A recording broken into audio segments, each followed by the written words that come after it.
So, another day off to the gym.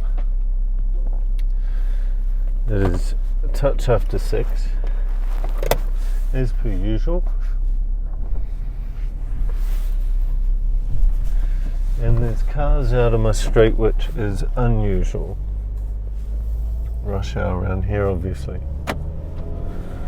So, today I'm going to be going into the city. I've got a meeting with the CEO of a big stockbroking company, which is going to be interesting because our product Navexat offers APIs behind the scene. If you didn't know, and if you've never contacted me about it, you wouldn't. But we can provide tax reporting and a few other things behind the scenes. So that opens up some interesting challenges, because it seems that not a lot of big trading companies or anything have tax reporting, and it's something they would like. So this meeting could be quite interesting to see how all that works. But yesterday I sent a bunch of emails again out I sent a bunch of follow-ups actually to a lot of the companies I contacted last week. And so I've heard that it's all in the follow-up, and that often your first cold email won't get response or won't get responded to, and that it can be like the third or fourth follow-up where they like finally get the response and you get the business. And apparently one of the biggest mistakes is people don't follow up. They send the one initial email and then they move on, and they don't hear from the person. They assume it was no good. But often, if you think about it, how many times have you received an email? I've received emails from people I want to respond to and have forgotten.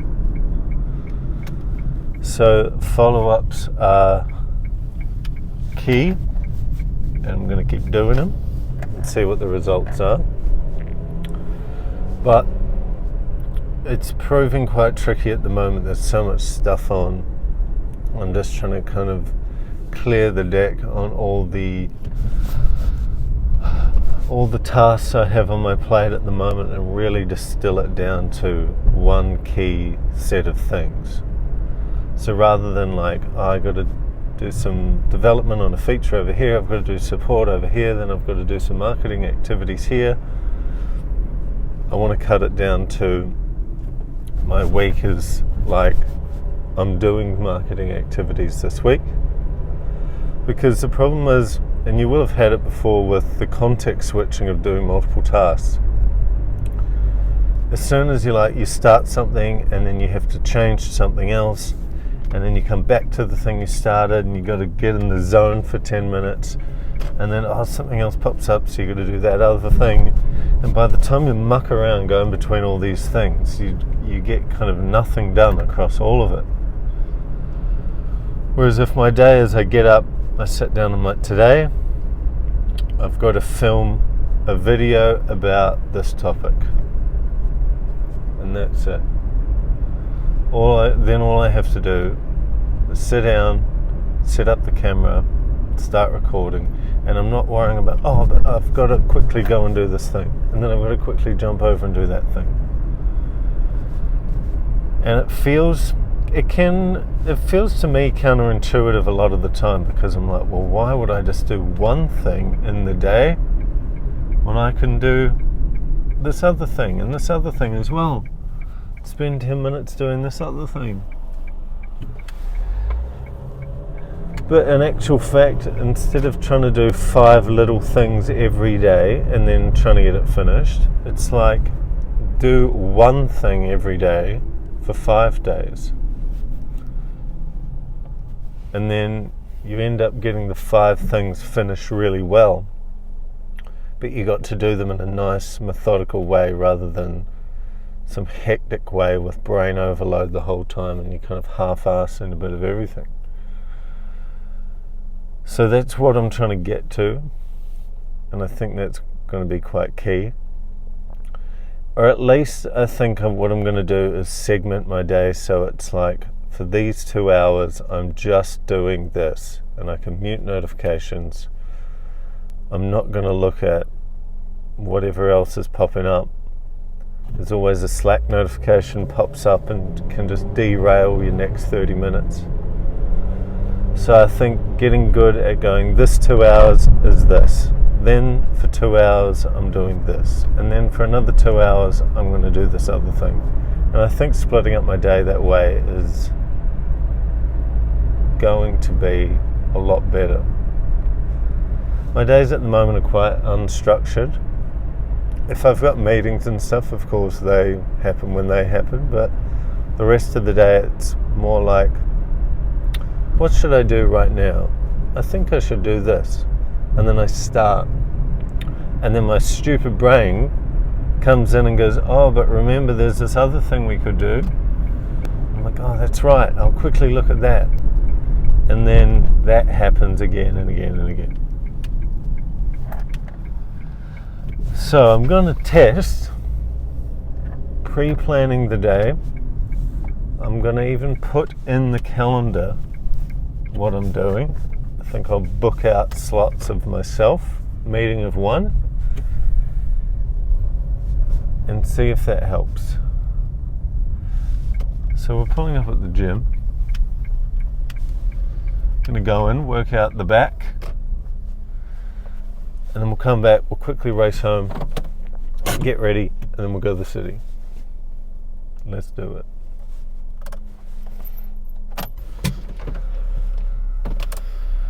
Let's do it. So just finished the gym. Went very well, which is good. So, back home now. Get ready, hit the train station, get on the train. And then I'm going to work in the city today. It's always a bit of an interesting experience working out of coffee shops, because I find it really difficult to find a good coffee shop to work from in Melbourne. So if you're from Melbourne and you know some good places, drop a comment. It'd be good to have a few kind of base of operation locations.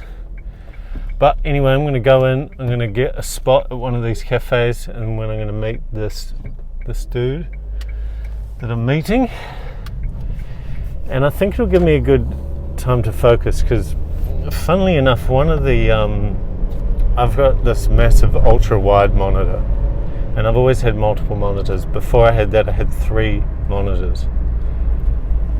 And while, like, as any software developer will know, like, at least 2 monitors is essential, because you have your code on one and your website on the other, or whatever it is you're building. But the multiple monitors also is a big distraction, because it means you can have multiple things open, obviously. So you can have email open all the time, or Slack open, or whatever messaging app you're using all the time. And so as you're working away, you see something pop up to the side, and you're like, what is that? And now you're distracted. So I'm kind of looking forward today to work at a cafe just on the laptop, one screen, small screen, and really being able to do one thing at a time. So other than obviously having the meeting, I'll be able to sit there and either just focus on sending marketing emails, or I can just focus on the support task that I'm doing. I think it's going to be good, and I might stay there. I might actually start working at least one day a week outside of the home office.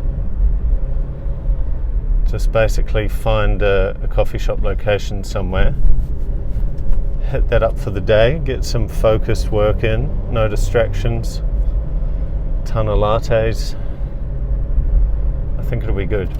And ultimately, in the next couple of months, assuming I can get some revenue cranking, I'm going to move out of my home office and rent a desk somewhere, because home offices are really cool and they're good, but they're super distracting, and I find it has this mental toll when you never leave the house. So I can go all week, in fact most weeks, let's turn some air on, it's hot in here. Most weeks I don't go anywhere other than this drive to the gym and back, then I'm at home all day. I go in the office, I work, go out the kitchen, come back to the office, that's it. Then 5 o'clock I finish, I'm still at home. And I can do that for weeks and have done. And it's not until the weekend where I actually go out somewhere with the family that I leave the house, and I just don't think that's good for the soul. And some of my best memories of working and coding was when I was working with a team of people, and there was one team in particular, a dev team we had at MLC Life Insurance, and I talk about this team with a lot of people because MLC didn't realize it's so difficult to get a good dev team together. You can find devs and you put them all together, but most of the time devs, there's always friction, or there's too many like senior people, or there's too many junior people, or there's not enough of an outspoken people, or there's too many of this. Really difficult to get the balance. For whatever reason, the recipe was right and we made like the ultimate team. So we had a couple of outspoken people, one of which was me. We had a couple of people who just they were smart and knew what to do, but they didn't need to kind of be outspoken. They just wanted to get the work done. And then we had some other good people who were junior, who were learning, and it just worked perfectly. And it was so fun going into work. You create a pull request and stand up, but pull request, and then everyone's there roasting your code. It was such a good environment. And while working from home's fine, it's pretty boring. You're there by yourself, just doing some work, and you finish, go to dinner, and you cut out the commute and all that stuff. But it's like, you're doing this for most of your life. I'm not an extrovert by any measure, but even I like to be around people during the workday, especially when we're working on a shared mission. But anyway, that rant's over. I'm at home. Work on high leverage activities. I'm doing this meeting today, which is hopefully pretty high leverage. And on that note, just get after it.